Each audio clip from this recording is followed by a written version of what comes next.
Bonjour à toutes et à tous. Aujourd'hui, je ne suis ni à Paris, ni en Bretagne, mais à Lyon pour répondre à cette grande question. Quelles sont les erreurs à éviter pour réussir son contrôle d'hygiène en restauration? Bonjour Leslie, bonjour Céline. Bonjour. Merci de me recevoir chez LHL. On va parler aujourd'hui hygiène et contrôle sanitaire. Est-ce que vous pourriez, avant toute chose, nous présenter rapidement le laboratoire? Du coup, le laboratoire, il a été créé en 98. Les activités principales, c'est surtout les audits en hygiène, dans les restaurants, pour les contrôles sanitaires, donc soit en préventif, soit en curatif. On est 6 techniciens, je dirais, 6 ou 7. Et on couvre toute la région Rhône-Alpes, donc on contrôle tout ce qui est hygiène, tout ce qui est document unique pour les risques professionnels et la partie dératisation. Ça fait qu'on a quand même un pôle assez large pour pouvoir remplir un peu les demandes de chaque établissement. En moyenne, on passe 2 fois par an chez un client. Et après, on a un suivi, on peut rester, des fois on a des clients où ça fait déjà 15 ans qu'on les suit. On réalise des prélèvements, des analyses alimentaires, ce qui est obligatoire. De toute manière, il faut qu'ils fassent des analyses obligatoires au moins minimum 2 fois par an. Suite à ça, on rédige un rapport où on va expliquer tout ce qu'on a vu, ce qu'il faudrait qu'ils mettent en place. Et les analyses, quand ils reçoivent, après on va leur expliquer si jamais il y a un souci, les actions correctives. À quoi sert un contrôle sanitaire? Le contrôle sanitaire, déjà, c'est pas nous, ça va être la DDPP ou la DGCCRF. Le but de ces contrôles, c'est surtout de protéger le consommateur, de vérifier que l'établissement ne présente pas de risque pour le consommateur. C'est le but premier. C'est ça, que les respects de la réglementation aussi, donc d'un point de vue norme HACCP. Donc là, c'est de l'hygiène, que tous les autocontrôles, donc relevé de température, chaîne du froid soient respectés, que les locaux ne soient pas insalubres aussi, parce que faire à manger dans des locaux insalubres, peut y avoir aussi une contamination indirecte.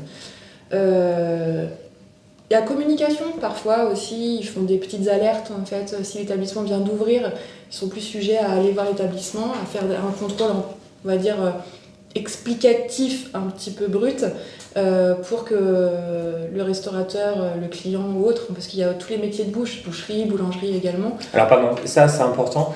Quand on parle d'établissement, on pense à quel type d'établissement? Alors on a précisément tous les métiers de bouche, donc restauration traditionnelle, collective, boulangerie, boucherie, charcuterie, traiteur, poissonnerie, et on a aussi les écoles, tout ce qui va être collectivité. D'accord, restauration collective. Ouais. Ok. Donc vraiment tous les métiers de bouche en fait. Donc tout le monde peut être touché de la même façon. Par contre, les normes pour la collectivité, la traditionnelle ou tout ce qui va être métier de bouche, artisan, boucherie, boulangerie, ce ne sera pas les mêmes normes à respecter, mais ça se rapproche quand même. Lorsqu'il y a un contrôle, ça se passe comment? C'est-à-dire concrètement qui vient et on se présente comment? Ils ont leur carte, ils se présentent, ils disent bonjour, ils viennent pour le contrôle. D'accord. Donc là, généralement, il faudrait que le gérant soit présent. Après, ils vont faire le tour de l'établissement, ils vont regarder tout ce qu'en matière d'hygiène, ça va. Finalement, c'est un petit peu le même déroulement que nous quand on fait un audit. Donc c'est vrai qu'ils sont déjà un peu préparés quand ils sont en préventif. Parce qu'ils vont regarder tous les locaux, ils vont leur demander tous les documents que nous, on a l'habitude de regarder aussi. Et après, les preuves comme tout ce qui est traçabilité sur les produits, les factures, et donc faire leur tour comme ça, communiquer. Ça se peut que des fois, ils n'aient pas les documents tout de suite, donc après, ils peuvent être amenés à devoir les renvoyer. Quelle est la fréquence de ces contrôles? Moi, ce que j'entends un peu dans le métier, c'est le contrôle à l'ouverture quasi systématique. Et puis après, il y a quand même une certaine pénurie de fonctionnaires qui sont souvent débordés parce qu'ils ont beaucoup d'établissements à contrôler.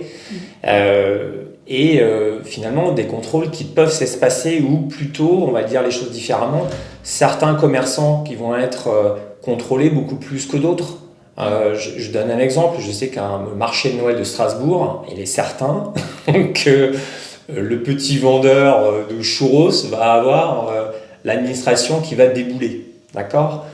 Mais par ailleurs, la pizzeria dans une région un petit peu reculée va être, on va dire, moins sollicitée. Donc la question que je voudrais vous poser, de votre expérience, les contrôles sont effectués à quelle fréquence? C'est assez aléatoire en fait. Donc c'est sûr qu'un nouvel établissement a plus de chances de se faire contrôler.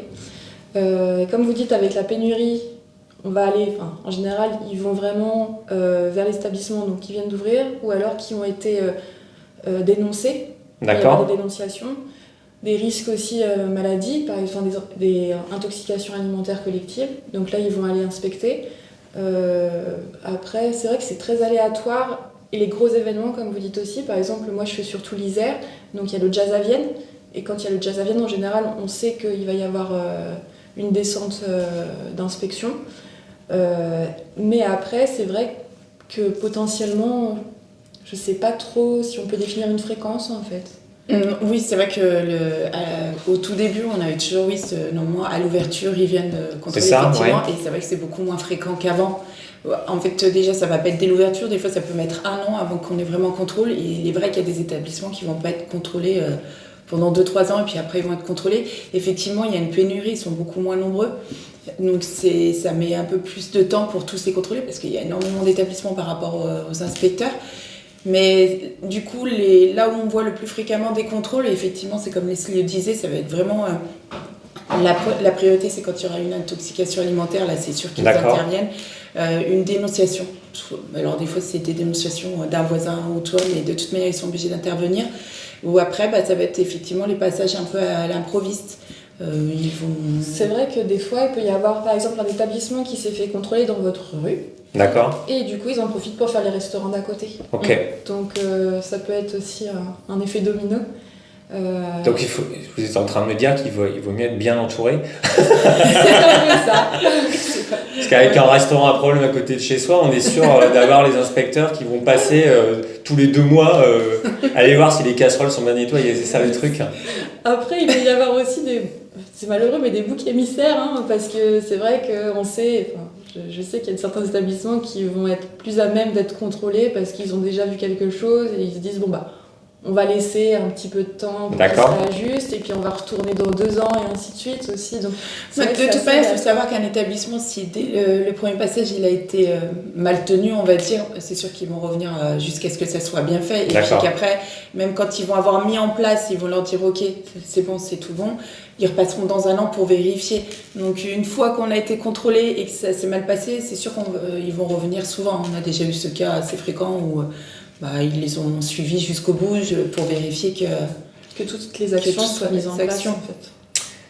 Leslie, Céline, en tant qu'experte, quels sont, et votre connaissance évidemment du déroulement de ces contrôles, quels sont les points qui sont contrôlés par l'administration ? Est-ce qu'on pourrait les reprendre dans l'ordre qui vous convient, Dites-moi donc comment ça se passe.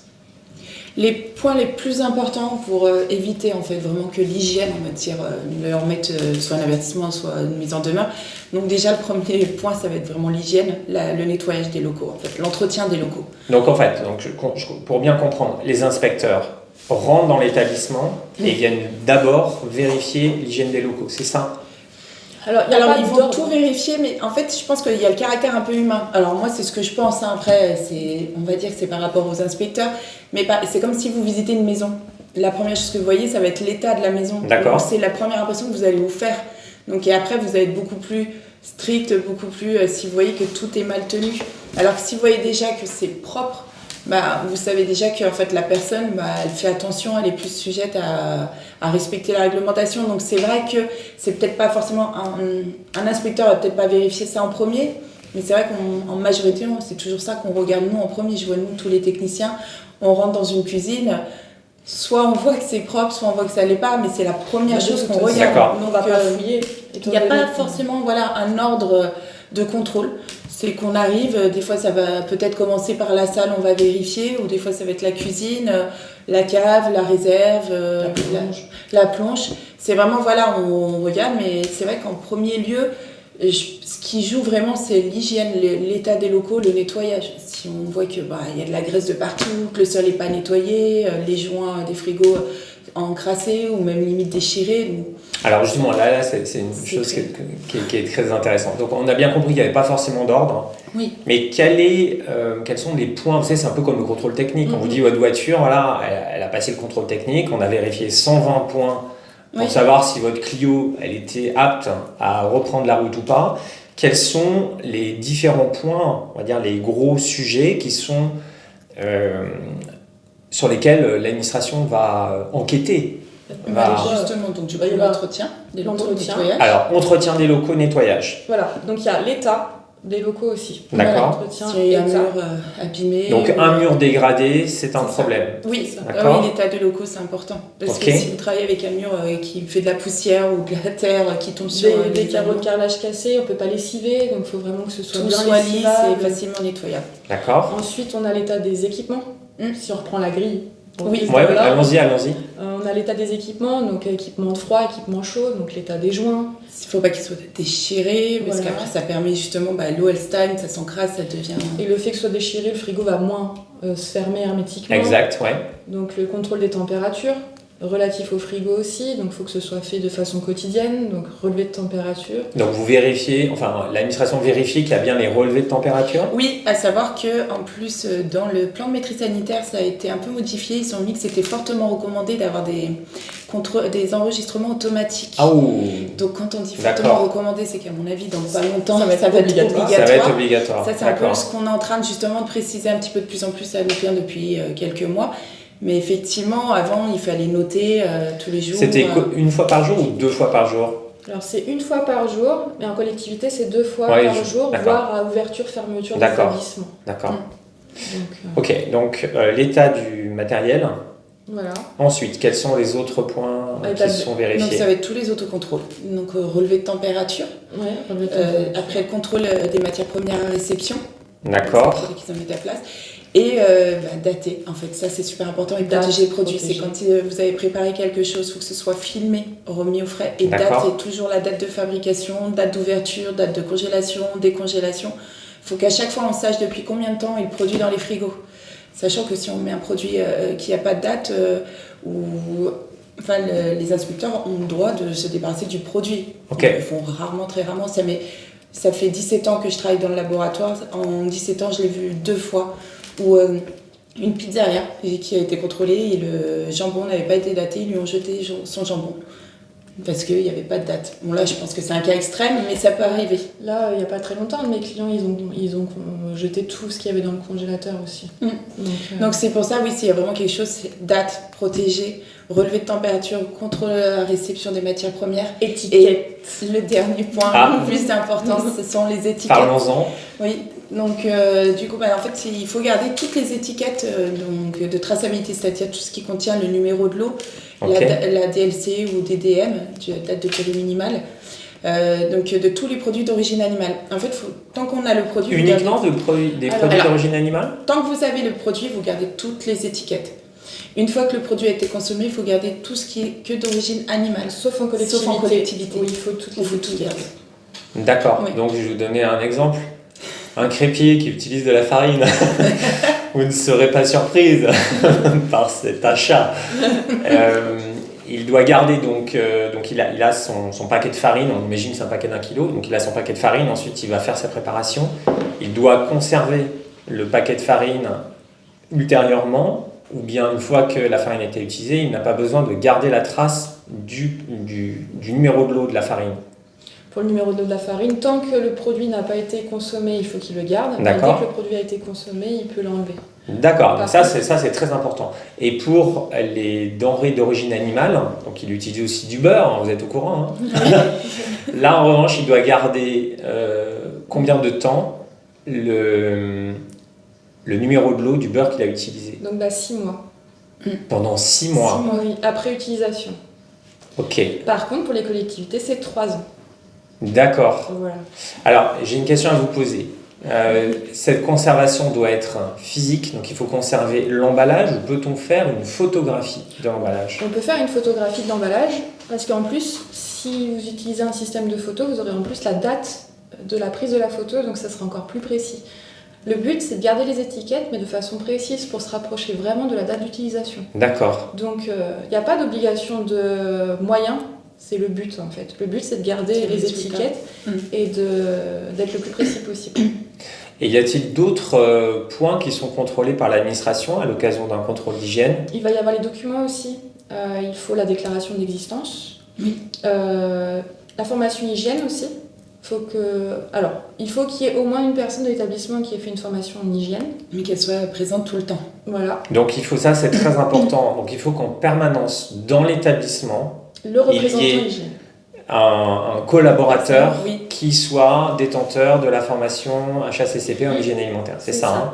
Et on préconise aussi que la formation elle soit refaite tous les 5 ans. C'est une préconisation. Alors que la formation elle est valable à la vie. Oui, dans les textes, il n'est pas écrit noir sur blanc qu'il faut la renouveler, mais c'est vrai que si vous avez un contrôle et qu'on estime qu'il n'y a rien qui va, les inspecteurs peuvent dire qu'il faut repasser une formation HACCP. Après, ça va dans le bon sens. Si ça fait 15 ans que vous faites le métier, je pense que une petite piqûre de rappel, ça fait pas mal à personne, quoi.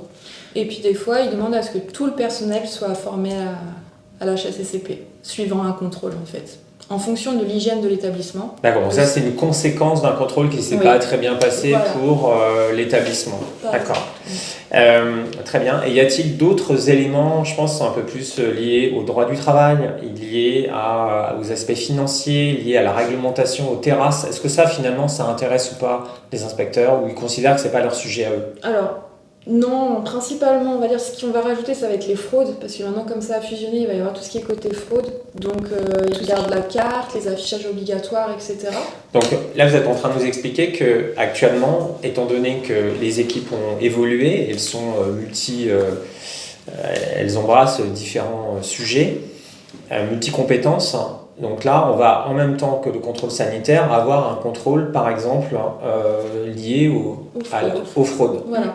Les appellations, par exemple, sur la carte, s'il y a écrit dorade royale, il faut que la dorade qui est servie soit vraiment de la dorade royale. Ça veut dire qu'elle ait une petite couronne. Qu'elle soit mariée et tout, parce que si... on fait ça sérieusement, la dorade, ça rigole pas. Donc voilà, des petites choses comme ça. La liste des allergènes. La liste des allergènes aussi. C'est ça qu'il faut absolument. Donc l'affichage des prix, tout ce qu'on connaît du périmètre des fraudes. Voilà. Donc ça c'est quelque chose de très important. Hein. C'est de bien comprendre qu'aujourd'hui, c'est vraiment un contrôle qui devient pluridisciplinaire et qu'il s'agit non seulement d'être irréprochable sur l'hygiène, mais qu'à l'occasion d'un contrôle d'hygiène, on peut aussi avoir un contrôle, c'est pas qu'on peut, on va aussi avoir un contrôle qui va être documentaire et qui va toucher le droit du travail, les affichages réglementaires. Le droit du travail, des fois, en fait, en général, la DDPP, elle se charge que de l'hygiène et des fraudes. Par contre, comme ils parlent tous entre eux, si jamais il y a un manquement, ils peuvent communiquer avec l'inspection du travail. Mais c'est pas la DDPP qui va faire cette inspection du côté très bien. inspection du travail. Très bien. Ça, c'est vraiment autre chose. Oui, c'est plus l'inspection du travail qui regarde par rapport aux employés. Voilà, document unique, etc. Ça va être le côté inspection du travail. Donc nous, on fait le document unique de sécurité, mais par contre, on va pas au-delà de...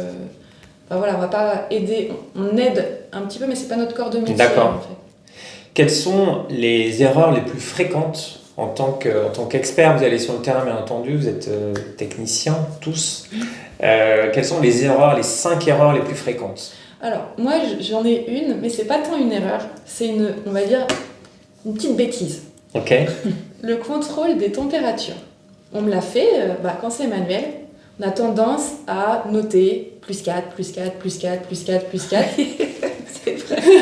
Des fois, et c'est pas bon? Ils sont même en avance sur leur temps aussi. Ça veut dire qu'on remplit pour demain? Oui, c'est ça. Donc là, on sait par exemple que le relevé de température n'est pas fait. N'est pas fait, c'est juste qu'ils ont vu qu'on est arrivé. D'accord. Quelles sont les autres erreurs que vous avez pu déceler, vous? Les autres erreurs, c'est souvent les dates aussi. Les dates. Ils mettent pas les dates de fabrication, de Ou alors ils sont pas au courant du délai, en fait. Oui, la durée de vie. Alors ça, c'est une question qui est intéressante. Comment on est au courant du délai? Alors, vous me dire, parce que vous avez fait une formation HACCP, d'accord, mais aujourd'hui, je sais pas, je fais un yaourt maison avec de la menthe, parce que je ne fais pas d'habitude. Comment je sais combien de temps je peux le garder dans mon réfrigérateur, ce yaourt maison? En fait, de toute manière, dans la réglementation, tout est dit qu'il faut garder 3 jours maximum, et si on veut garder un produit plus, il faut faire des analyses pour vérifier que notre process est bon. Et après, il ne faut pas généraliser, parce que tout ce qui va être à base d'œufs crus, par exemple, c'est 24 heures. Oui, d'accord. Mais voilà, il y a des cas particuliers après. Qui ne subissent pas de cuisson. Ouais. Par exemple, la mousse au chocolat, la mayonnaise, c'est 24 heures, puisque c'est l'œuf cru et il n'y a pas de cuisson. À part si c'est avec des œufs pasteurisés.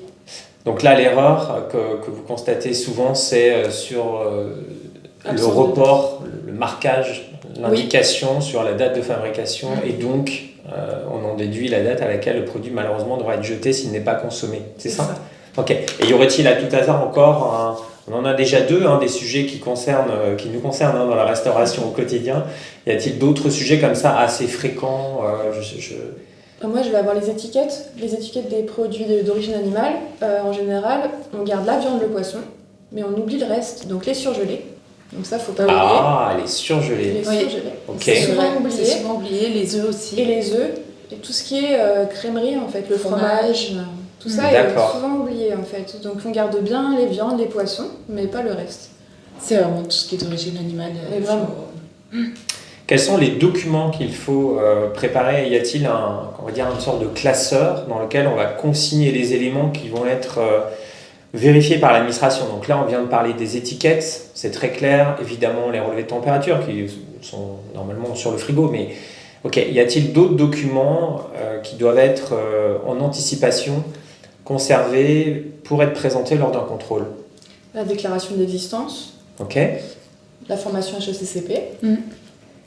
Et après, on peut avoir toutes les procédures, soit spécifiques, soit déjà procédure de lavage des mains, procédure de mise sous vide, les cellules de refroidissement. C'est un peu ça. En fait, c'est le plan. Ça, c'est une obligation, le plan de maîtrise sanitaire, le plan de nettoyage, c'est une obligation. Oui. Alors ça, de les afficher, mais doivent-ils être dans un classeur dédié ou pas? Non, en fait, même votre finalement plan de maîtrise sanitaire, vous pouvez l'avoir de façon numérique. Il existe maintenant des structures qui vous vendent une application où vous pouvez tout centraliser. Donc là-dessus, il y a vos procédures, vous faites vos enregistrements pour la relevée de température, l'huile de friteuse, les contraceptions, quand on utilise une cellule de refroidissement.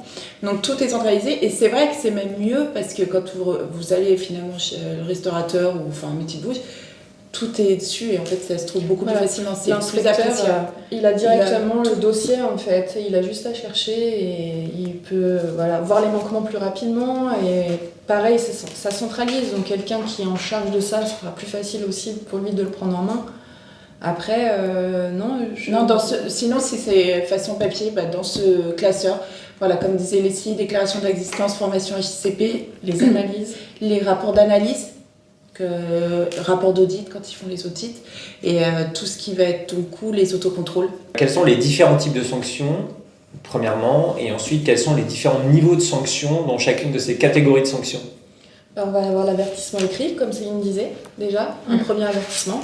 Peut y avoir la mise en demeure ensuite. D'accord. Donc ça répond à certains manquements, les amendes. Alors parlons des amendes, qu'est-ce qu'on risque? C'est quoi? C'est comme un stationnement Alors, c'est 35 € ou c'est plus? Il y a ce qui est réglementaire et ce qui va être vraiment mis en place selon vraiment le risque qu'ils auront vu sur place. Donc on peut avoir 450 € d'amende et finalement comme il y a beaucoup de choses qui ne vont pas, ça va évoluer. Oui, c'est majoré. En fait, il faut savoir, ça je suis experte en amende.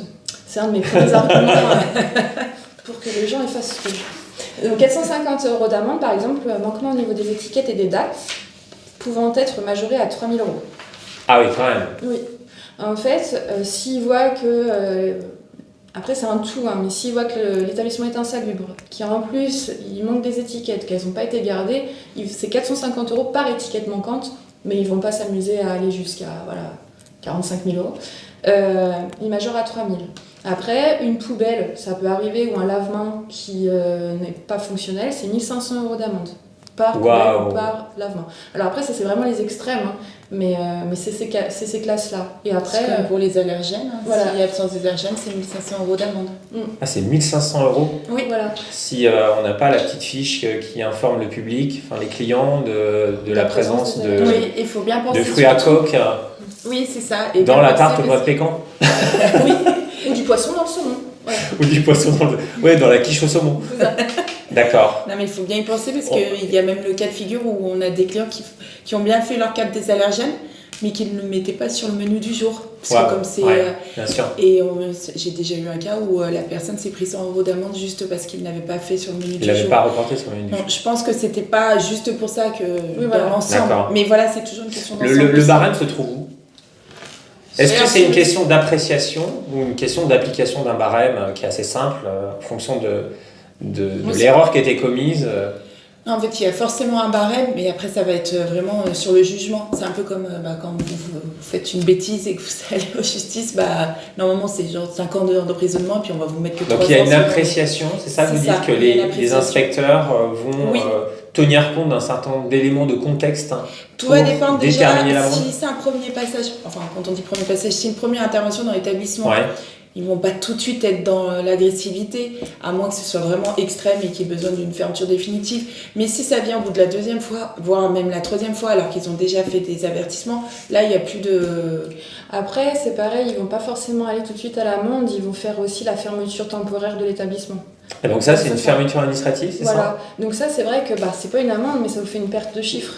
D'accord. Donc indirectement, au plus vite vous remettez... Et des fois, tu peux avoir l'amende avec la fermeture temporaire. Donc c'est vrai que... C'est vraiment à l'appréciation, pardon. Ouais. Et du point de vue pénal, est-ce qu'on risque de la prison ? On peut avoir de... Oui, il peut avoir de la prison. Donc il peut y avoir effectivement une conséquence pénale. Oui. Dans certains cas, on va dire les plus graves certainement, une mise en danger, voire un décès. C'est ça. Voilà. C'est ce que j'allais dire. C'est vrai, mais là du coup ça va pas être... ça va pas être lors d'une inspection. Ça va être suite à un événement. D'accord, j'ai compris. Ok, c'est les conséquences d'une inspection et on relevé des manquements qui entraînent une enquête de police pour déterminer la responsabilité et le cas échéant écoper d'une peine de prison. Non, mais c'est important. C'est important d'être conscient qu'il y a de grosses choses là qui sont en jeu derrière. C'est pas uniquement on vous tire à l'oreille, ça y est, on a trouvé une blatte derrière votre frigo, c'est que ça peut vraiment aller très loin. Et c'est bien entendu au bénéfice de l'hygiène, au bénéfice du client. Je pense qu'il ne faut pas considérer le contrôle comme étant... c'est une aide, c'est une menace. Il faut bien qu'il y ait des chats et pas que des souris. Même si on n'aime pas les souris dans les restaurants.